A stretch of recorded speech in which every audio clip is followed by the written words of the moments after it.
Louisiana beer reviews. Mahrs Bräu Bock-Bier from Bamberg, Germany. This is imported by Shelton Brothers. It's 6% alcohol. Now, they say it's different than most Bock beers because it's unfiltered and it's unpasteurized, which is, I don't know if that's a good thing, because I had one of their other beers from Mahrs Bräu and it was unfiltered, yes, unpasteurized, and it tasted like old dirt with iron in it and cream cheese, so it was not the greatest. Hopefully this will be good. I don't know. They're saying very good on Beer Advocate. The bros say very good. 72 out of 100 on Rate Beer, 93 out of 100 for the style. So I guess popular Bock beers in America would be Shiner Bock from Texas and the Amber Bock, Michelob Amber Bock. You see that around quite a bit. Those are lower alcohol than this, quite a bit lower. Also in Texas and in some places in Louisiana, we have the Ziegenbock, which is similar to the Michelob Amber Bock. That's a Texas beer, and it says only sold in Texas, except that you can also get it in Louisiana. Louisiana. Okay, well, this is a Helles Bock, okay, so it's a bright Bock, whereas Ziegenbock and Michelob Amber Bock and Shiner Bock and Lone Star Bock are dark Bocks. They're amber, but this one is bright gold. Looks a little darker from that direction, but with the sun coming at me, it's brighter. And it's not so cloudy like I expected it to be. It's bubbly. I mean, yeah, you can see sediment all about. Little chunks of sediment, certainly. And it's a thick white head, so it looks nice. And now let's go in with the aroma. Oh yeah, it smells good, like rich, sweet, malty barley, grassy hops. Look at that chunk in there. Now, is that a chunk of yeast or is that something from the air? Because there's a lot of stuff floating around in the air, like pollen, especially from those oak trees. It's just a full aroma. It smells great. Let's go with the flavor. So it's an A for the appearance and A for the aroma.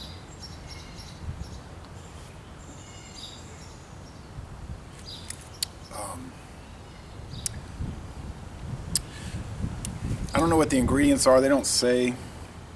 I mean, the specific ingredients. We know it's water, barley malt, hops, and yeast. But what type of barley, what type of hops, I don't know. Sweet, bready, a little biscuity, grassy.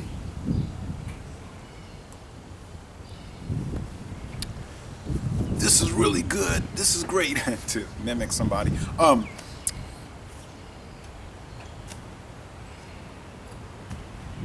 Nice lacing. Oh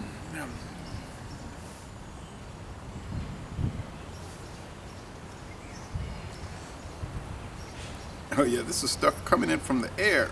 Got things falling into my beer. No use trying to keep a car washed right now. It'd be covered with yellow dust after a few hours. You can pick up on some of the alcohol. The 6% is showing itself in this, yeah, I thought it was 16.9 ounce bottle.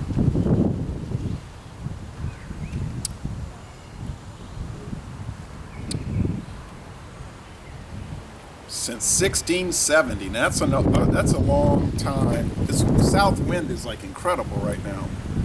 It's still chilly out here though. It's about 59 or 60 degrees, and It's chilly though. You have wind and there's a dampness in the air. You know, Louisiana's warm generally, but even when it's in the 70s, it can feel chilly. It's not a comfortable warmth in many ways because of the dampness in the air. It doesn't really feel good until, to me, till it's 78 or higher, really 80 or higher.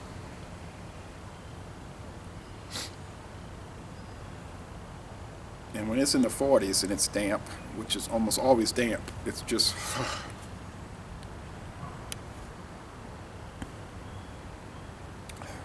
really interesting hop notes, like a sharp grass, some lemoniness, some, like not much, maybe a little bit like the Bohemia, which is a Vienna lager from Mexico.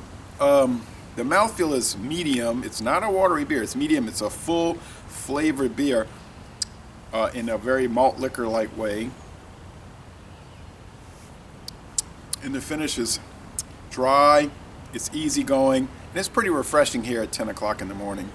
Thank you, son. Stay out, please. I gotta cut this yard in a little bit. Grass is coming back strong. People say, what do you do for your yard? I cut it. That's it. I don't add any chemicals or fertilizer. The soil is alluvial soil from the Mississippi River, so it's very fertile. Would be more fertile if they had not built the levees. Of course, my house would have to be really elevated.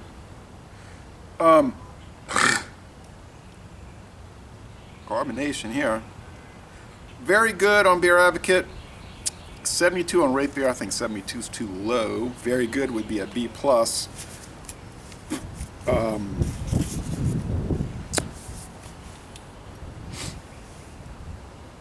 There's no gunk at the bottom. There's no date on this brown bottle. I don't know. I think it's better than just a B+, though.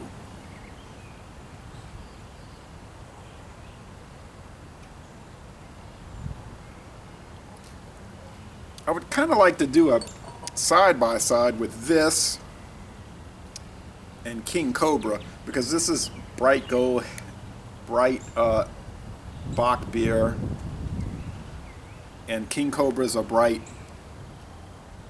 it's not a Bock beer, but it's bright, and it's also 6.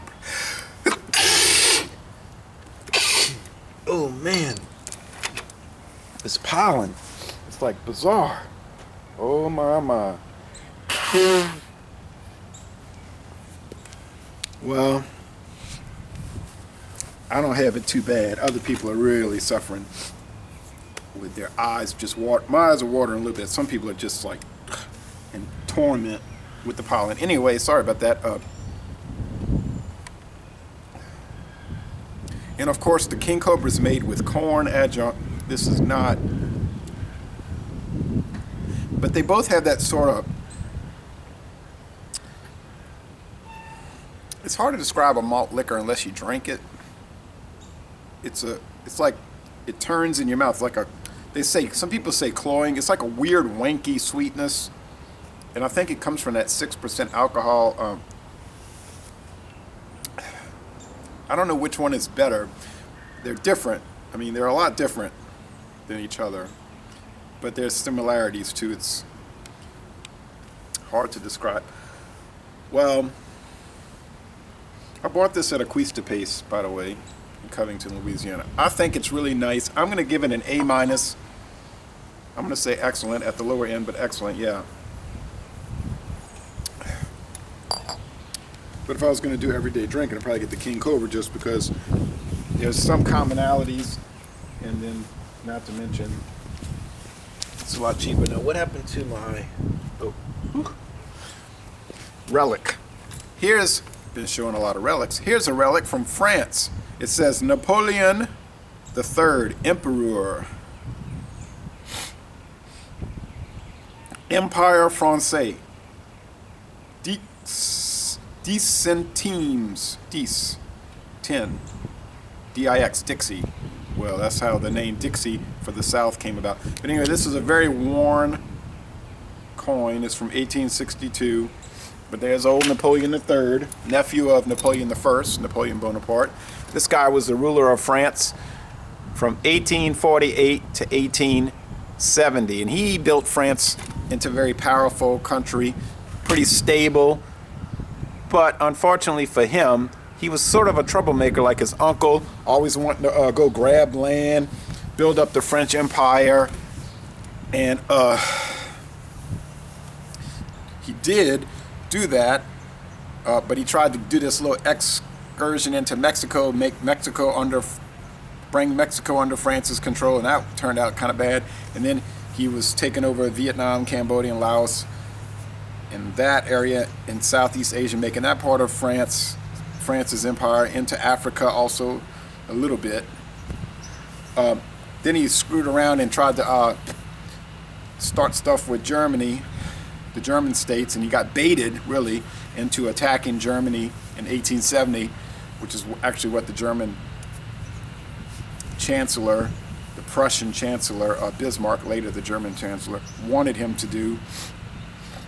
And then France got beat really bad, and Napoleon III was expelled from office, and that was the end of the French Empire. And they have had no monarchs. He was the last monarch of France, if you consider the Bonapartes legitimate monarchs, and you could make the argument they weren't really, but anyway, regardless, he was the last monarch. And I'm going to end this review by saying, Laissez les bon temps rouler. This is a good beer. And I'm going to end this review by saying, y'all come on down to sunny and slowly warming, slower than I thought, southeastern Louisiana.